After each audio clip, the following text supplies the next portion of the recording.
خیر خواہ بن کر آ گئے ہیں، کوئی سیاسی رنگ میں آ گیا ہے، کوئی ایمان اور دین کے رنگ میں آ گیا ہے، سارے ان کو شرک کے اندر شرابور کرتے ہیں ایمان کی بات کہنے سے۔ ایسی چوری ہے، ایسے بھاگتے ہیں کہ خالص دنیا کے لیے دنیا کو ان سوتے ہوئے جو مرنے والے ہیں، جہنم کی آگ میں جھونکے جانے والے ہیں، ان کو اور تھپکیاں دے کے سوتے رہو یہاں تک کہ تمہاری آنکھ کھلے جہنم کے اندر۔ تو بھائیو انصاف کرو، اپنی جانوں کو تو بچاؤ، اپنے معصوموں کو جہنم کی آنکھ سے تو بچاؤ۔ پہلے ایمان درست کرو۔ پہلی بات یہ کہ اللہ اکیلا ہے، نور کا ہے اللہ، نہ اللہ کی ذات کا کوئی شریک ہے۔ پھر اللہ ہی عالم الغیب ہے، ہر جگہ سے ہر بات کو جانتا ہے۔ یہ جن کے متعلق خیال ہے کہ ان کو پکارو علی ہو یا غوث ہو یا داتا اور دستگیر ہو، وہ سنیں گے یہ جھوٹ ہے، فریب ہے، شرک ہے، یہ علم شرک ہے۔ اللہ کے سامنے سجدہ ہے، اور ان بتوں کے سامنے جو مسلمانوں کے بڑے بت ہیں، بڑے بابا جو کہلاتے ہیں، ان کے سامنے جھکنا جو ہے یہ خالص بت پرستی اور شرک ہے۔ اللہ نے کہا ہے کوئی رحمت کروں میں تو میرے نام پر میں تو نیاز کروں،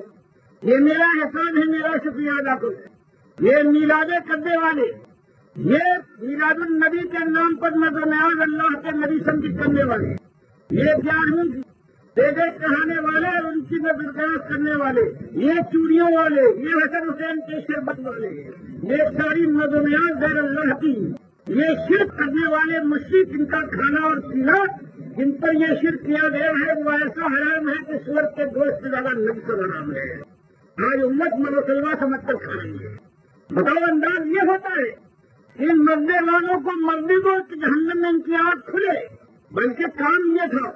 کہ اللہ کے نبی صلی اللہ علیہ وسلم صحابہ کی طرح سے پکارتے ہوئے گزرتے کہ یا حکم یا واحد لا الہ الا هو الرحمن الرحیم، کہ لوگوں تمہارا الہ ایک ہی الہ ہے، وہ انتہائی رحمت کرنے والا ہے، اس کے علاوہ کوئی اور شریک نہیں، اس کے نیک بندے ہیں، ان کو سر کا تاج بناؤ۔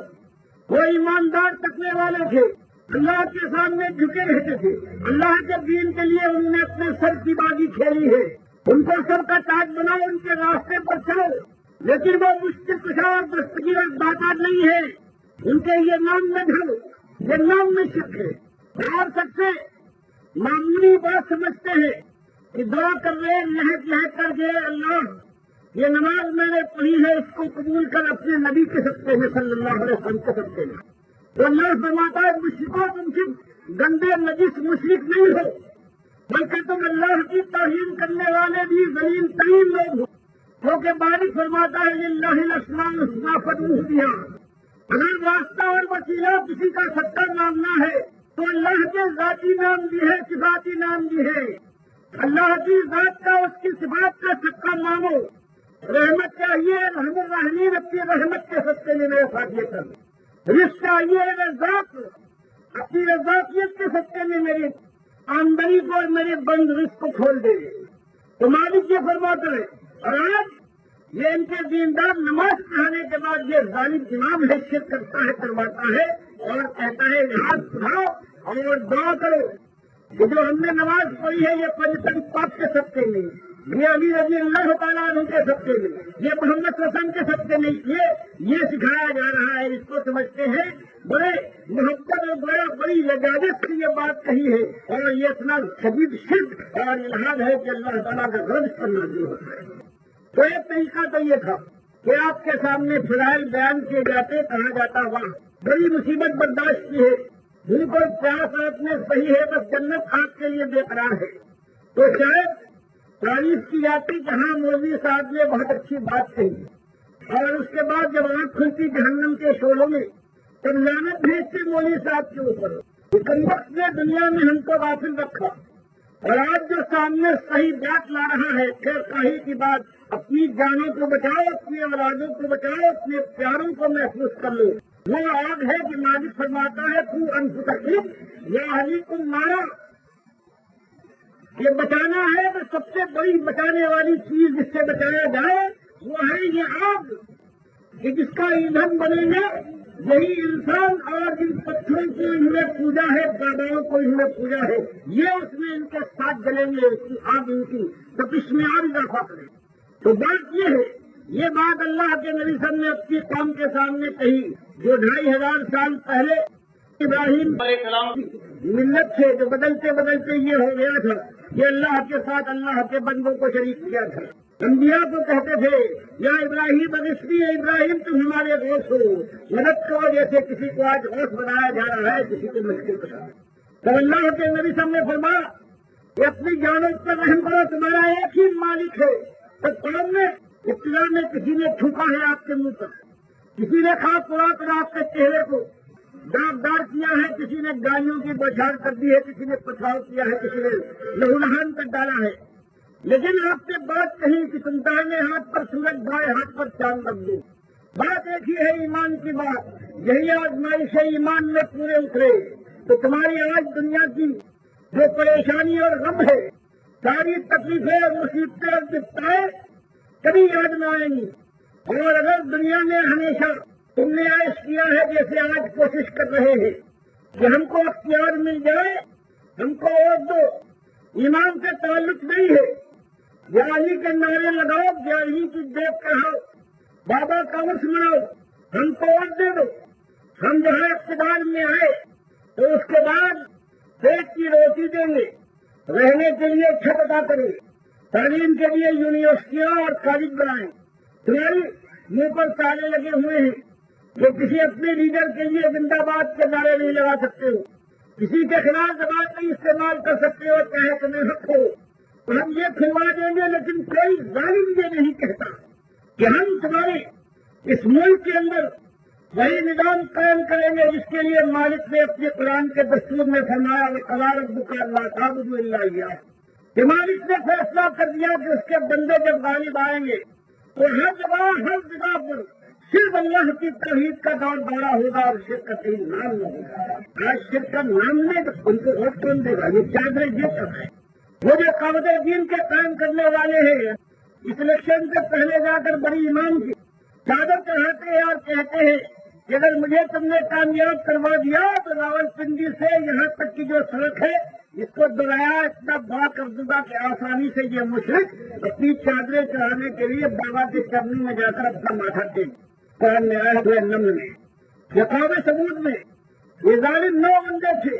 دنیا میں خالق فساد برپا کرتے تھے اور صلاح نہیں کرتے تھے۔ وہی 8-9 سال پہلے دیکھا ہے 9 بندوں کی جماعت سارے مل گئے تھے اس کے اندر، کہتے اسلام لائیں گے، اور اس کے بعد پھر انہوں نے چڑھائے ہیں اس کو باقا کہتے ہیں، جس نے اللہ کے نبی صلی اللہ علیہ وسلم یہ الزام لگایا ہے کہ اپنی طرف سے انہوں نے سورہ احزاب بنائی ہے، اس کا دربار کہتے ہیں وہاں ان کے مفتی صاحب محمود سب سے بڑے ان کے لیڈر تھے، وہاں جا کر دستار بندی کرتے ہیں۔ وہ جو شرک پہلے اس پر اختلاف تھا، ان سارے ظالموں نے 9 بندوں نے مل کر اس شرک کو اصلی ایمان بنا دیا۔ آج بھی وہی میدان میں صرف جان بدلا ہوا ہے، آج بھی وہی بات جو اقتدار پر ہے وہ بھی ہزاروں لاکھوں مسلمان جو یہ بیت المال ہے اس سے کہیں سونے کا دروازہ بناتا ہے، کہیں کرس لگاتا، کئی پھولوں کی چادریں ہیں اور گلاب سے دھویا جا رہا ہے ان نامراد ان قبروں کو، ان پتھر کے ان بتوں کو جو پڑے ہوئے بت ہیں۔ تو بات یہ ہے جوان مردوں کی، ورنہ یہ تاغوت کے پجاری یعنی فرماتا ہے میں یکفر بالطاغوت ویؤمن باللہ فقد استمسک بالعروۃ الوثقی لا انفصام لها۔ تمہارا ایمان اس وقت تک قبول نہیں ہے جب تک ان طاغوتوں کے دشمن بن کر کس طرح سے نہ اٹھو اور کھاؤ۔ ان ظالموں نے جو کچھ پھیلایا ہے، جہاں صاحب علی اللہ ہوں، آپ کتاب دیکھیے چھوٹی توحید خالص تصور میں یہ سارا کچھ جو شرک اس نے بھر دیا ہے، اس کو رحمت اللہ علیہ اور امام کہا جائے۔ یہی عبد القادر جیلانی نے اپنی کتاب میں سورا شرک پر کچھ بھر ڈالا ہے، آج اس کی جاریاں ہو رہی ہیں، یہ گوشت بنا لیا ہے اس تاغوت کے ساتھ، جب تک کہ اللہ کے بندوں میں یہ جرت جوان مردوں میں نہ ہو جائے۔ اور اس کے لیے اللہ فرماتا ہے بس جوان مرد یہ ان کی عمریں زیادہ ہو گئی ہیں، بس یہ زندگی گزارنا چاہتے ہیں، یہ کسی انقلابی اور صحیح معنوں میں اسلامی تحریک کا ساتھ کیا دیں گے۔ برباد قوموں میں جب کبھی کوئی انقلابی دور اٹھا ہے تو مالک فرماتا ہے جوانوں کے درد سیال خون کے اندر حرکت پیدا ہوئی ہے، اور ان سے خاص طور سے نہیں، یہ پکار ہے کہ چند دنوں کے بعد یہ جوانی بڑھاپے کا رنگ ڈھال لے گی اور بڑھاپا اسی قدم میں اتار دے گا، نہ جوانی کی بہاریں یاد رہیں گی، نہ وصال اور ہجر کا معاملہ رہے گا، اور پھر وہ آگ لگے گی بجھائے نہ مجھے۔ اس جوانی کو عمر کر لو، وہی ایک مسئلہ اٹھاؤ جو سارے انبیاء نے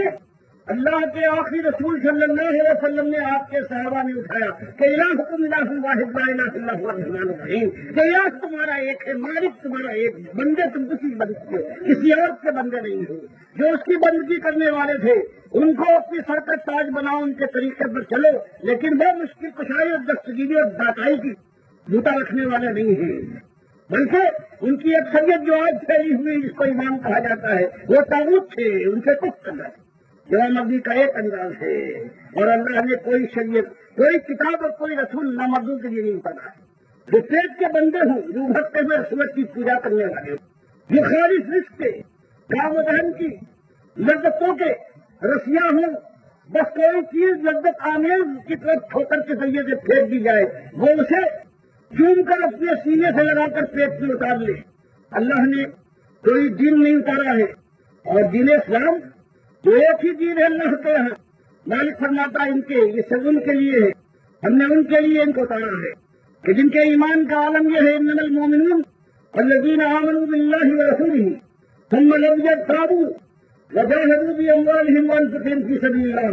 اولئک هم الصادقون۔ یہ جھوٹے ایمان والے ہر طرف پھیلے ہوئے، ہماری بارگاہ میں وہ ایماندار ہے جو دل کے یقین کے ساتھ اللہ کی یکتائی توحید پر ایمان لائے، اللہ کے نبی صلی اللہ علیہ وسلم کی رسالت کو ماننے والا ہے۔ ثم لم یرتابوا، اور پھر اس کے ایمان کے اندر کوئی ارتیاب، کوئی شک، کوئی شبہ اور کوئی تردد باقی نہ رہے، اور پھر اس دین کو قائم کرنے کے لیے باطل کو للکارے، وجاہدوا باموالہم وانفسہم فی سبیل اللہ، اپنی جان اور مال کو اس راستے میں لا کر بھیج چڑھا دے، باطل کو للکارے، طاغوت کی نشاندہی کرے۔ قرآن و حدیث کی بات لائے کہ اللہ کے بندوں پتھر کو پوچھتے ہو، درختوں کے پجاریوں کرسیوں تک کو پوچھتے ہو، ولی اللہ کے بندوں تم اللہ کے بندے کیسے ہو سکتے ہو؟ ولی اللہ اللہ کے بندے تھے۔ اللہ فرماتا ہے الا ان اولیاء اللہ لا خوف علیہم ولا هم یحزنون الذین آمنوا وکانوا یتقون۔ تم نے اولیاء کو کہا ہے یہ مشکل کشا اور داتا ہے، چاہے وہ اولیاء کیا وہ اللہ کے دشمن طاغوت تھے، تمہارا نظریہ یہ ہے۔ اللہ فرماتا ہے ہمارے اولیاء وہ ہیں جو ایمان لائے اور ہمارے خوف کے ساتھ زندگی گزار جائے، ایک ایک قدم سنت کے مطابق جو گزارے یہ اولیاء اللہ ہیں۔ آج ان کے اولیاء اس امت کے وہ ہیں جو 12 سال کی ڈوبی ہوئی کشتی کو نکال دے اور عرب کی ساری تاریخیں بتائیں کہ 561 میں یہ مرے ہیں بغداد والے، 593 میں عبید اللہ ابن یونس جو صحیح مومن بغداد کا وزیر اعظم ہوا ہے، اس کو موقع ملا ہے تو اس بیت الوجود کے اس ظالم نے جو اللہ کو تقسیم کر دیا تھا کہ اللہ کی ذات کے سارے ٹکڑے ہیں، کوئی اللہ سے الگ نہیں ہے، اس کو موقع ملا ہے۔ یہ مر چکے تھے لیکن اس کے گھر کو برباد کیا ہے، بال بچوں کو دربدر کر ڈالا، اور عرب کی ساری تاریخیں بتاتی یہی عبد القادر ہے کہ 593 میں جہاں ان کے گھر بار کو برباد کیا گیا، اس نے آدمی بھیج کر ان کی قبر کو اکھڑوایا ہے، اور جو ہڈیاں اس میں پڑی ہوئی تھی ان ہڈیوں کو دجلہ کی لہروں کی سبق کر دیا ہے کہ اس کے اوپر تم نے قبضہ کیا ہے، ان ہڈیوں کا یہی مقام ہے۔ تو اللہ کے بندوں ایمان کا یہ انداز ہے کہ اللہ کے ہم بندے ہیں، اور اللہ کی چادر کے اوپر جس نے کبریائی کی چادر پر ہاتھ ڈالا ہے یا کسی اور کو اڑانے کی کوشش کی ہے وہ طاغوت ہے، ہم اس کے دشمن ہیں۔ اللہ کا دین لے کر اٹھیں گے اور اس راستے میں جان اور مال اور ساری قربانیاں اللہ کی توفیق سے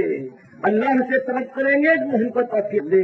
اور پھر وہ دور آئے گا جو حدیث میں آیا ہے کہ ایک دور آئے گا جوان مردوں کے ذریعے سے پروردگار عالم قیامت سے پہلے اس دین کو سر بلند کرے گا، اور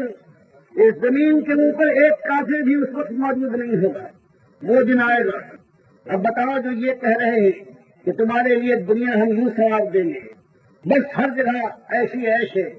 اب یہ سوچو کہ اگر دنیا ایسی مل بھی جائے اور ایمان نہ ہو تو جو اٹھتا جائے گا وہ جہنم کی آگ کا ایندھن بننے کے لیے جہنم کی طرف رخ کر دے گا۔ تو یہ اچھا ہے کہ یہ دعوت دی جائے، یا وہی اصلی دعوت ہے کہ ایمان کی دعوت اٹھے اور ایمان کی سرفرازی اور غلبے سے پہلے جتنے لوگ اٹھتے جائیں گے ایماندار سب جنت کی خوشخبری سنتے جائیں۔ ایک وجہ تو یہ ہے اس دین کی اصلی دعوت۔ دوسرا معاملہ یہ ہے اللہ کے بندو کہ آج یہ مسلمان سمجھتا ہے کہ ہم دیندار بھی ہیں، ایماندار بھی ہیں، پھر بھی ہمارے غلام ہیں، ذلت میں ہیں، تو اس کے معنی یہ ہے اللہ نے جو وعدہ کیا تھا کہ اگر تم ایماندار ہو تو ہمیشہ دنیا میں بھی غالب رہو گے، تو اللہ کا وعدہ یہ سچا نہیں تھا۔ تو ایمان یہ قرآن سے اعتماد اٹھ گیا ہے۔ اب اگر ان کے سامنے کھول کر ان کے سارے بزرگوں کی جس کے اوپر یہ آج قائم ہے، قرآن و حدیث کا دین ان کے اندر قائم نہیں ہے، وہ دکھایا گیا ہے کہ یہ خالص کفر شرک ہے، اس لیے اللہ نے تم کو ذلیل کیا ہے، ورنہ اللہ کا وعدہ سچا ہے، تو پھر قرآن پر اعتماد بحال ہوگا۔ اور آج جو ایک مسئلہ ہے، ہمیشہ ایک مسئلہ رہا، اللہ کا کھانے والوں نمک کھا لو، نمک حلالی کا تقاضا ہے تو اٹھو، سب سے پہلے ایمان لاؤ، ایمان کو صاف کرو، اور ایمان کا ثبوت دو، بندگی کر کے پھر دعوت دو کہ تمہارا ایک مالک ہے، نمک کھاؤ، نمک حرامی سے باز آ جاؤ گے، پھر سب سے بڑی نمک حرامی ہے، پھر ٹھوکریں پڑیں گی، پھر ٹکراؤ ہوگا، پھر دن رات زندگی تنگ کی جائے گی، پھر ہجرت کے مقام آواز دیں گے، اور پھر فلاد ہاتھ میں لینا پڑے گا۔ اس کے بعد اللہ کا دین غالب ہوتا ہے، اس کے بعد اللہ کے بندوں کے ایمان کی قدر ہوتی ہے، پھر اللہ اس کو قبول کرتا ہے۔ اللہ وہ دن لائے اور نامرضی کا یہ دین، نمک حرامی کا یہ دین کی یہاں گیارہویں ہو رہی ہے، چیخ و پکار لگا ہوا ہے، کسی کی زبان سے نہیں نکلتا کہ مشرکو کتنے کعبے تم نے بنا لیے ہیں، شوق سے کھڑے ہوئے وہ شرک کی قوالی کو سن رہے ہیں، جہاں عورتیں تک آ کر گاتی ہیں، تو یہ امت کا حال ہے، اور یہ سمجھتے ہیں کہ ہم مسلمان ہیں، اور وہ اندرا کا جو ملک ہے یہ ہندو اور کافر تھے۔ پھر سمجھ میں نہیں آتا کہ ان کے بستروں پر ہماری آبرو 40 سال سے کیسے موجود ہے۔ بات یہ ہے کہ وہ دوگلے تو نہیں ہے، کہتے ہم سب مہاراجوں کو پوچھتے ہیں، چلو ہم کافر ہیں اعلان کے ساتھ، اور یہ دوگلی امت، اللہ اس کو معاف کرے، پروردگار ہے اور سمجھتے یہ طاقتور ہاتھ سینے پر پڑا ہو دھڑکنے لگے تو بوتا نہ ہو رکھنے کا، قبل اس کے بھی قبر کا یہ گہا کھل جائے، اور پھر یہ لاشا اس میں اتار دیا جائے، پھر لوگ بند کر کے چلے آئے، کوئی خیریت کو بھی نہ پہنچے، پھر سناٹے راج کرے، کلو میٹروں کی بارش ہو، پھر چند دنوں میں یہ آنکھ باقی نہ رہے، اور یہ حرام اور یا علی کا نعرہ لگانے والا منہ بھی سڑ جائے، یہ پیٹ بھی جو 11ویں کھانے والا ہے اس کی آنکھیں پھٹ کر باہر نکلے۔ اس دن کا خیال کیجیے، اور پھر اللہ کی بارگاہ میں پہنچنے کے بعد جب مالک کے یہاں یہی سوال ہوگا، تم نے کس کو رب مانا تھا، کس کو تم نے اپنا الہ مانا تھا، اس وقت کا جواب سوچ لیجیے، ایک ہی مسئلہ ہے، اللہ سوچنے اور سمجھنے کا اس سے پہلے موقع دے کہ سوچنے اور سمجھنے، اور